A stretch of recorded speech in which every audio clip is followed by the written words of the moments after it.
I never thought much about time until Felix told me he'd been counting the days. I mean, I knew I'd been gone for 3 months, working that contract job in Portland, but I hadn't really thought about the days themselves, the way they add up, the way they can feel like forever when you're waiting for someone. I met Felix 2 years ago at this terrible work conference in Seattle. You know the kind, where everyone's wearing lanyards and pretending to care about quarterly projections while secretly checking how close the hotel bar is. I was standing by the coffee station, trying to make the saddest-looking croissant seem appetizing, when he walked up and said, "I think that pastry might actually be older than both of us combined." And I laughed, really laughed, which felt like this small miracle in a room full of corporate small talk. We spent the rest of that conference together, not in any obvious way, just gravitating toward each other during breaks, saving seats at the boring presentations, rolling our eyes at the same moments.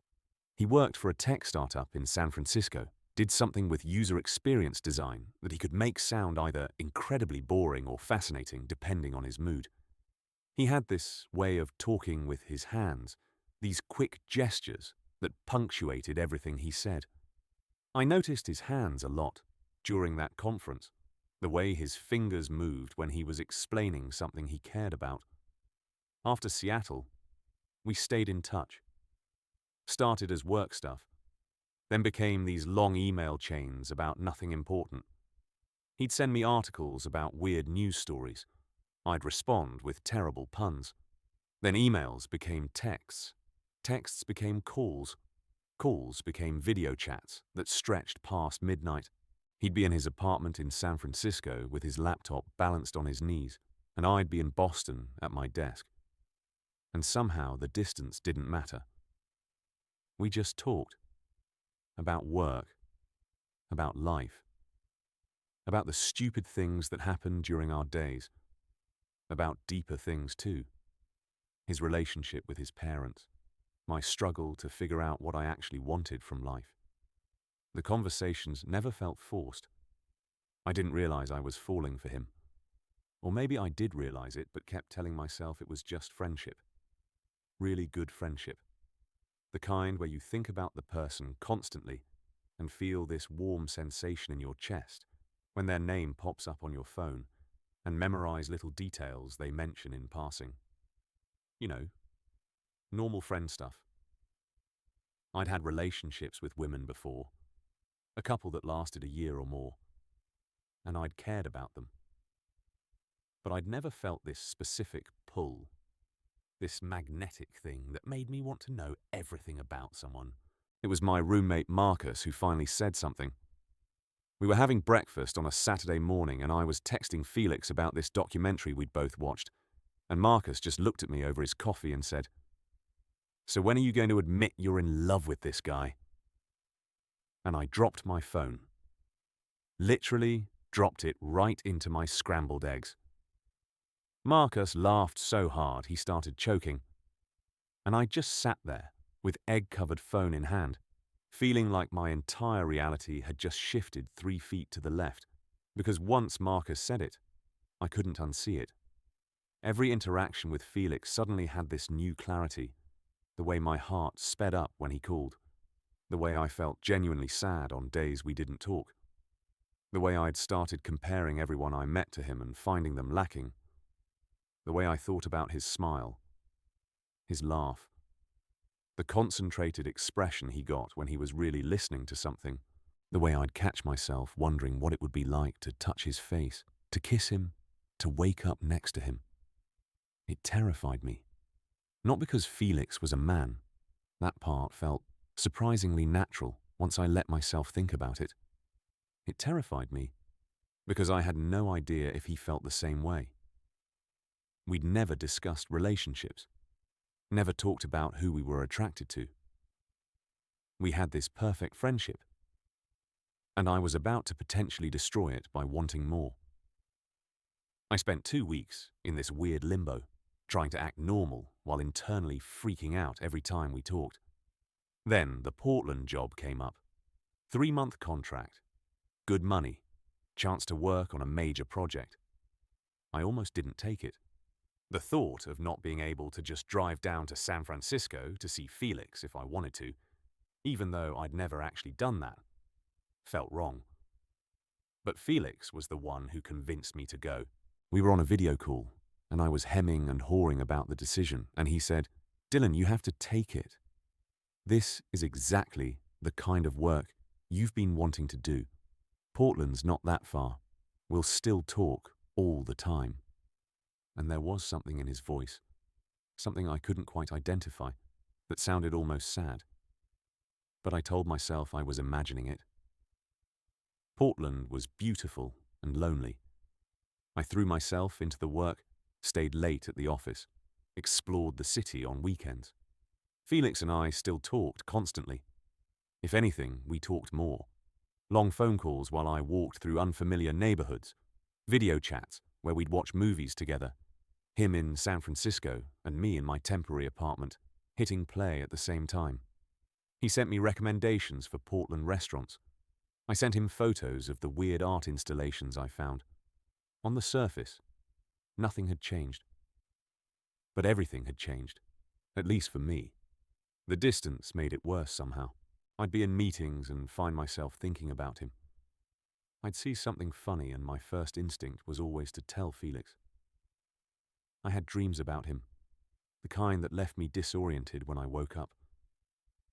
I was counting down the days until my contract ended, until I could go home, though I didn't let myself examine too closely why I was so eager to return.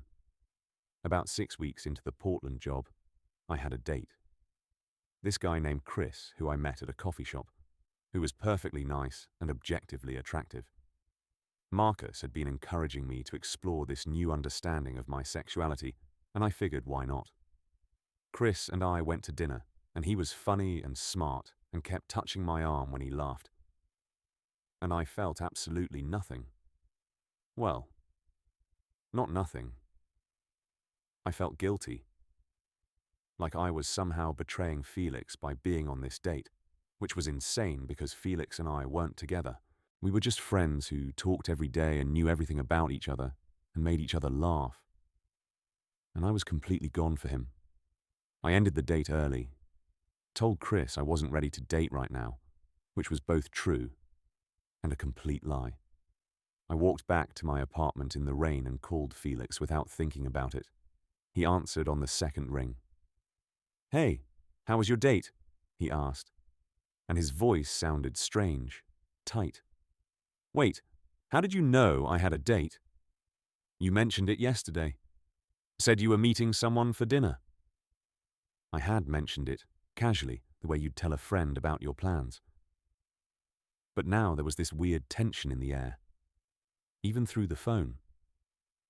"It was fine," I said. "Not really my thing."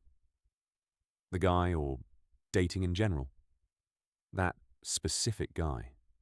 He was nice, just not right. There was a pause, and I could hear Felix breathing. "What would be right?" he asked quietly, and I almost said it. Almost told him everything, standing there in the rain in Portland, phone pressed to my ear. But I lost my nerve. "I don't know," I said instead. "I think I'm still figuring that out." We talked for another hour, about other things, safer things.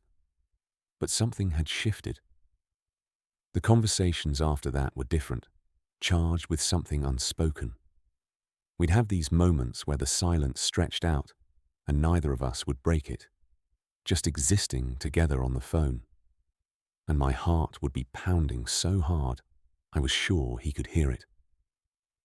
The last month in Portland felt endless. The project was wrapping up, going well. But I couldn't focus. I was constantly checking my calendar, counting the days until I flew back to Boston. I told myself I just missed home, missed my apartment, missed Marcus. But I knew the truth. I needed to see Felix. Needed to be in the same physical space as him, to figure out if this thing I felt was real or just a fantasy I'd built up in my head. 2 weeks before my return, Felix called me at 11 at night his time, which was 2 in the morning mine. I answered immediately, sitting up in bed. "Felix, you okay?" "Yeah, sorry, I know it's late there. I couldn't sleep." His voice sounded rough, vulnerable in a way I'd never heard before. "What's wrong?" "Nothing's wrong. I just—" He paused. "I miss you. Is that weird to say? I really miss you, Dylan." My heart was doing acrobatics in my chest. "It's not weird. I miss you too. It's different with you gone.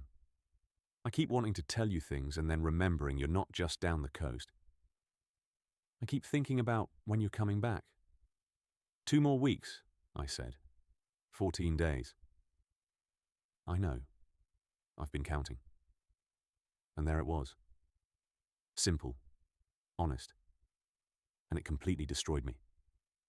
I've been counting. Like the days mattered to him the same way they mattered to me. Like he was waiting for something too. "Felix," I started, but he interrupted. "I should let you sleep." "Early meeting tomorrow, right?" "Yeah, but—" "Talk tomorrow, Dylan. Good night." He hung up before I could say anything else, and I sat there in the dark of my Portland apartment, holding my phone, feeling like I'd just missed some crucial moment. I didn't sleep that night. Just lay there, replaying every conversation we'd ever had, looking for signs, for clues, for any indication that maybe he felt what I felt. The last 2 weeks crawled by. Felix and I talked every day, but there was this new awareness between us, this electric current running under everything we said. He asked what time my flight landed, offered to pick me up from the airport, even though it meant driving up from San Francisco. I told him not to be crazy. It was a 4-hour drive. He said he didn't mind. I said I'd be jet-lagged and gross from traveling. He said he didn't care. We went back and forth until finally I agreed, my stomach flipping at the thought of seeing him. The night before my flight, I couldn't pack. I just sat on the floor of my empty temporary apartment, surrounded by boxes, trying to figure out what I was going to say to him. If I was going to say anything at all. Marcus texted me, "Stop overthinking it. Just tell him how you feel. Worst case scenario, you get closure and can move on. Best case scenario, he feels the same way." I sent back a thumbs up emoji and continued to overthink everything. The flight felt like it took days instead of hours. I kept checking my phone, even though it was on airplane mode, just to look at Felix's last text. "See you soon." 2 simple words that I'd read about 50 times, trying to extract meaning from them, like they were ancient runes. When we finally landed and I made it through baggage claim, I saw him before he saw me. He was standing near the arrivals area, hands in his pockets, scanning the crowd.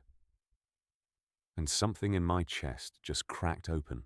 He looked exactly like himself, exactly like the person I'd been missing so intensely for 3 months, but also somehow different, more real, more there. His hair was a little longer than in our video calls. He was wearing this dark green jacket I'd never seen before. Then he spotted me, and his entire face transformed.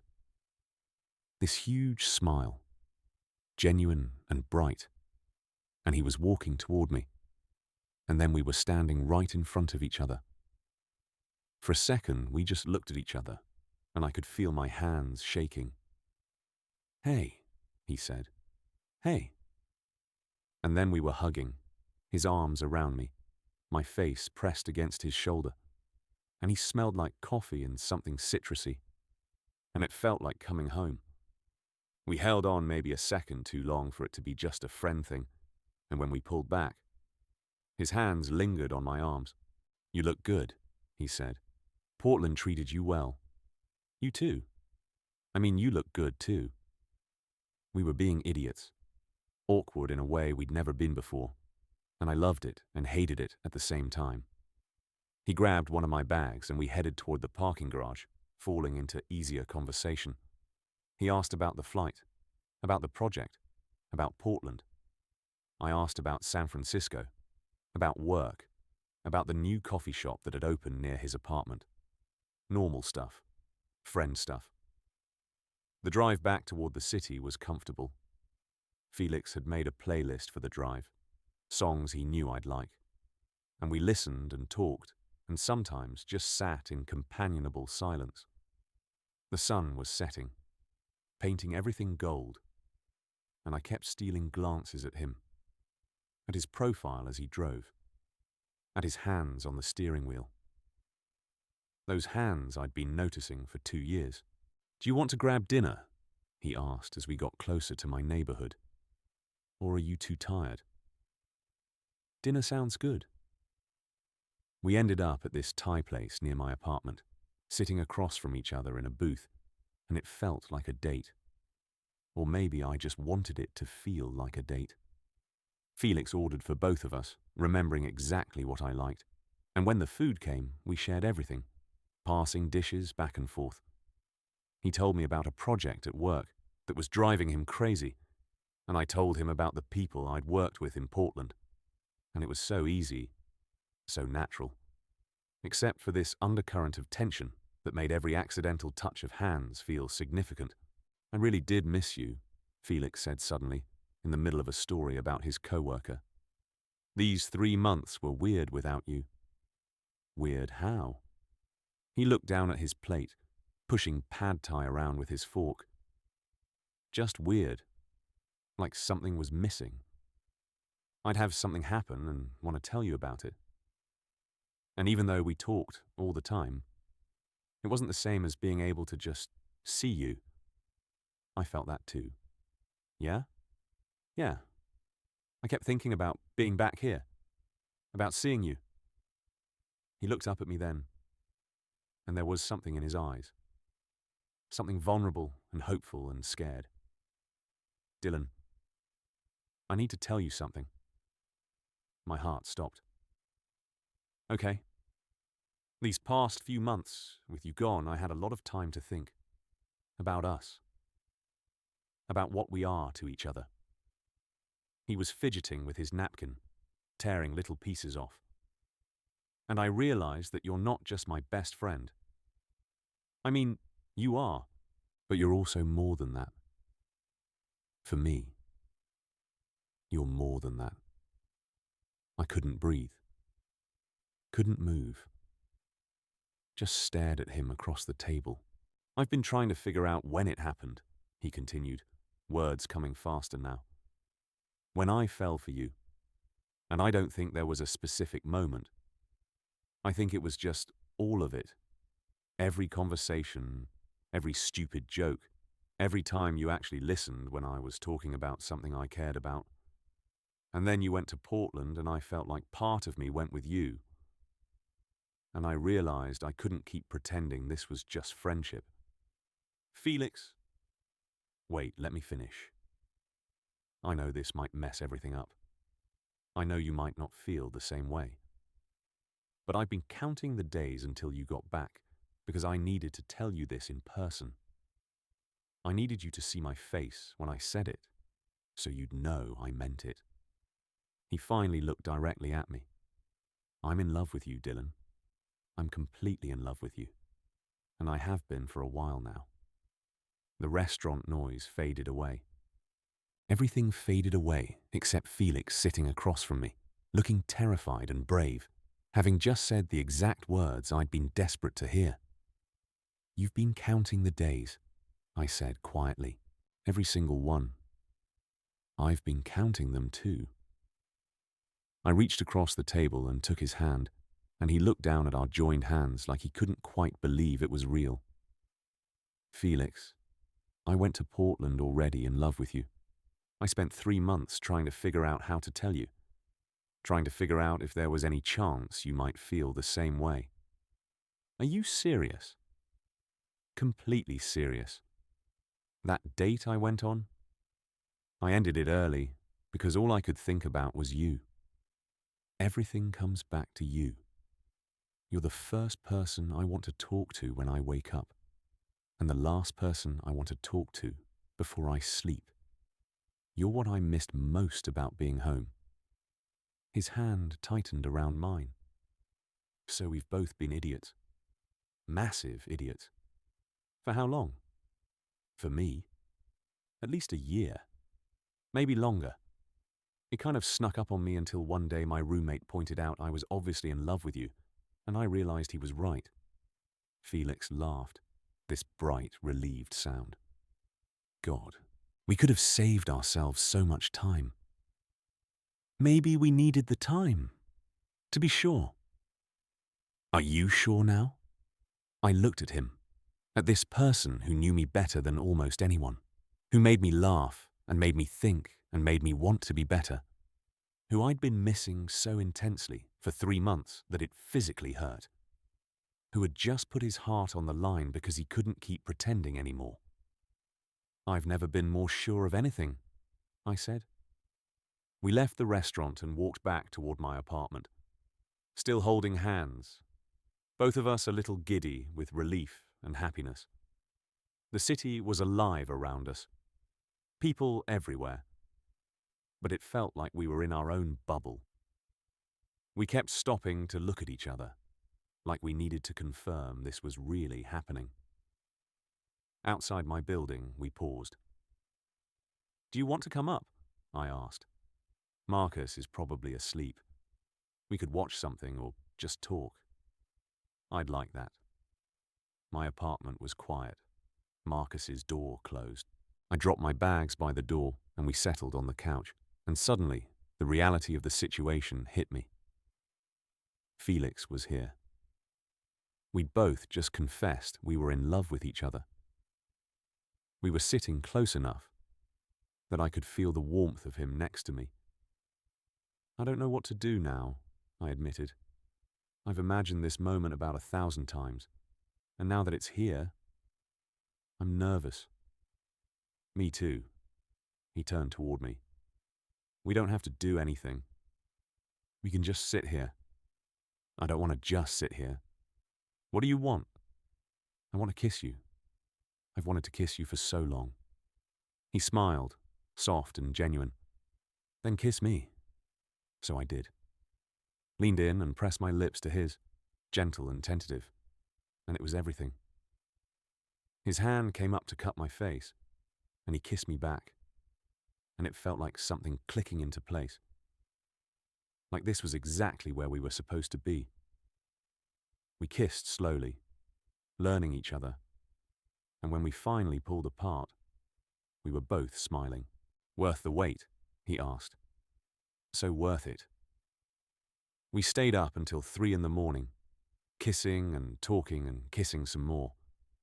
He told me about the moment he realized he loved me, this random Tuesday, when I'd called him upset about a work thing, and he'd realized he'd do anything to make me feel better.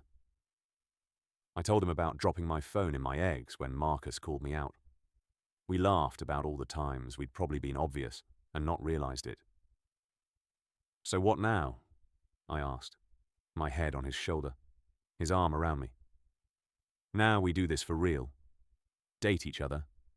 Figure out the logistics. I can probably transfer to the Boston office if I want to. Or you could look for work in San Francisco. You'd move here? Dylan, I just spent 3 months missing you so much it hurt. Yes, I'd move here. I'd move anywhere if it meant being with you. I kissed him again, because how could I not? We'll figure it out, I said. Together. Together, he agreed. He ended up staying over, both of us too tired and too happy to want the night to end. We fell asleep on my bed, fully clothed, wrapped around each other, and I woke up a few hours later with sunlight streaming through my window and Felix still there. Still real. Still mine. He stirred when I moved, opened his eyes and smiled at me. Morning. Morning. This is real, right? Last night actually happened. It actually happened. Good. He pulled me closer, because I've been counting the days until I could do this. And he kissed me, morning breath and all. And it was perfect. We were perfect. All those days of waiting, of wondering, of hoping, they'd led us here. To this moment, this beginning. Later, over coffee that I made too strong and toast that Felix burnt because he was too busy kissing me to pay attention, Marcus emerged from his room and took one look at us and grinned. "Finally," he said, "I was starting to think I'd have to lock you two in a room together." "We got there eventually," I said, and Felix laughed and took my hand across the table. We got there eventually. It took time and distance, and the courage to be vulnerable. But we got there. And standing in my kitchen with Felix, our fingers intertwined, planning our day together, planning all our days together, I realized something. The counting was over. We didn't need to count the days anymore because we had all the time in the world. The days we'd spent apart. They'd taught us what we meant to each other. They'd shown us what we didn't want to lose. And now, together, we could stop counting and start living. Every moment, every day, every kiss, every laugh, every quiet morning and loud night, all of it ours. Felix squeezed my hand and smiled at me, that smile that had first caught my attention 2 years ago, and I smiled back. This was it. This was everything I'd been waiting for. Not perfect, because nothing is, but real and honest and full of possibility. "What are you thinking about?" Felix asked. "Just that I'm happy.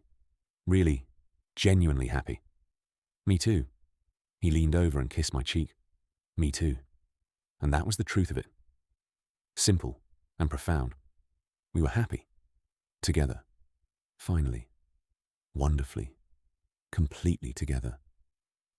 The waiting was over, and the rest of our story was just beginning. Total char count, 23,847.